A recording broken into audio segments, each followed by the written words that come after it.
Hey, everybody, and welcome into another episode of Billikens Beat here at stltoday.com. I'm Ben Frederickson, joined as always by Stu Durando, here to break down this week in Billikens basketball. Stu, last time we talked, the Billikens were preparing to start A10 conference play, and we were talking about how some of the teams they were about to face had not played very many games because of COVID-19 shutdowns. Well, that seemed to be a bit of a foreshadowing. Then COVID came for SLU. The Billikens have missed 4 games. They have not started their conference season. They are 7-1 and now ranked number 23 in the nation. But when are we going to see these guys on the court again, and how many games could they miss before they're able to even break quarantine and get into practices? Well, I was able to talk to Travis Ford this week, and he is unsure of when they're going to be able to get back on the court as a team to practice due to varying quarantine periods for guys under different circumstances. So it's a bit of confusion. It's looking like that next game, even next week against Davidson, will be postponed, which would take them into the following week for a game. I'm sure he'd like to get, 3 or 4 days of practice in before they play a game. Whether that's going to be possible or not remains to be seen. But if they're pushed back now to January 20th at UMass, you're looking at nearly a 1-month layoff in terms of games, because the last game was against Kansas City on December 23rd. So it's kind of like that Duquesne situation where they were off for exactly a month between games. What are quarantine SLU basketball players doing right now? They cannot work out in groups. They can't really go anywhere other than their dorms or their apartments. You've had the news that they've got some stationary bikes in there, compliments of the team. But what are these guys doing to try to not feel like they have not played in a month when they get back to practice? Because they probably will not have played a game in a month. Yeah, well, they're in different places for one thing. Some apparently are at home, a couple of the local people. But yeah, they had some equipment delivered to their rooms, stationary bikes, and some of those elastic bands that you can work out with, along with, I can't remember, some dumbbells. So they're trying to keep them active. They're doing Zoom team workouts each day, and then having team meetings via Zoom also. So they're, after they took a few days off after the quarantine started, just let them be for 3 or 4 days, and then started resuming, trying to do some type of work.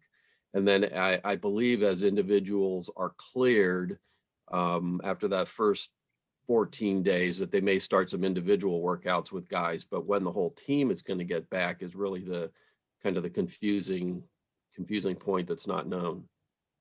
Yeah, a lot of it contact tracing. And then, of course, A10 has guidelines in addition to SLU. So we'll see. Ironically, the silver lining here is when SLU stopped playing, Stu, that's when they popped into the rankings. They're now, number 23 in the nation in the AP poll. Probably more importantly, they're 12th in the net rankings, which are what the NCAA tournament field is determined by. They got up to 10 at one point. This is good news for the Billikens, but they would hope to be continuing to prove they're worthy of those numbers by playing.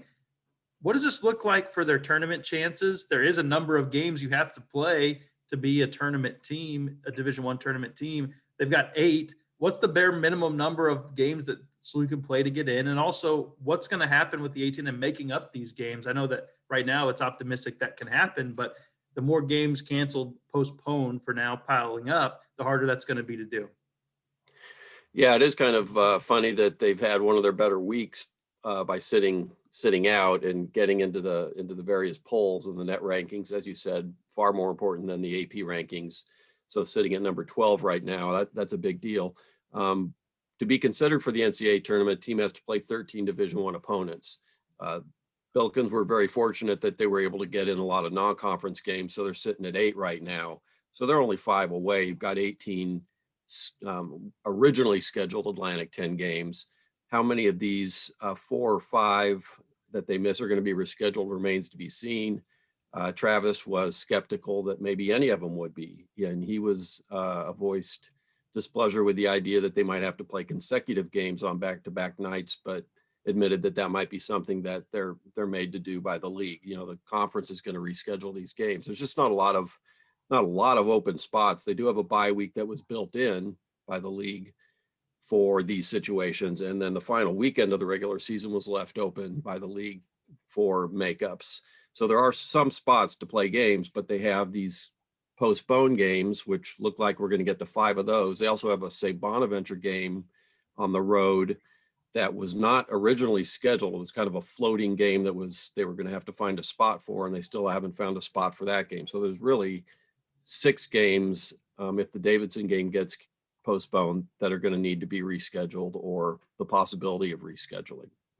And that's optimistic that other teams don't have COVID issues on their end as well. And that dates match up and things like that. Right.